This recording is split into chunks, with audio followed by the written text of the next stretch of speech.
नमस्कार मंडळी. तर आजचा आपला मेनू आहे कुकरमध्ये डायरेक्ट बिर्याणी बनवली. कोण कोण म्हणतं ह्याला की बिर्याणी नाही म्हणत, ह्याला काय ते बिर्याणी भात म्हणतात. आता बिर्याणी काय भाताची तर असते. तर बघा डायरेक्ट अशी बनवलेली आहे आणि ओलसर बनवलेली, पिचपिचीत अशी तशी चांगली, म्हणजे घरातल्यांना सगळ्यांना आवडते त्याच्यामुळे तशी बनवलेली बघा.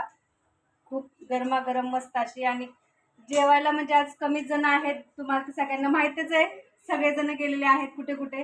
त्याच्यामुळे मग जेवणाचा पण एवढा काही घाट घातलेला नाही. तर डायरेक्ट अशी बिर्याणी म्हणजे कुकरला बनवलेली. आणि स्पेशली माझ्यासाठी तिखट शेवया सुद्धा बनवलेल्या आहेत. तर तुम्ही विचारता तू काय बनवलं, तू काय बनवलं, तर म्हटलं आज चला तुम्हाला दाखवतेच आज. म्हणजे नेहमी तर दाखवते, पण म्हटलं गरम गरम खायचं असतं म्हणून नंतर करणार होती, पण म्हटलं नको, परत विचारतात तुम्ही अर्चना तू काय खाणार आहेस, म्हणून म्हटलं चला आता बनवूनच दाखवते. तर तिखट शेवया स्पेशली माझ्यासाठी आणि बिर्याणी कोशिंबीर असं स्पेशली जेवण आहे. ते या मंडळी तुम्ही पण जेवायला.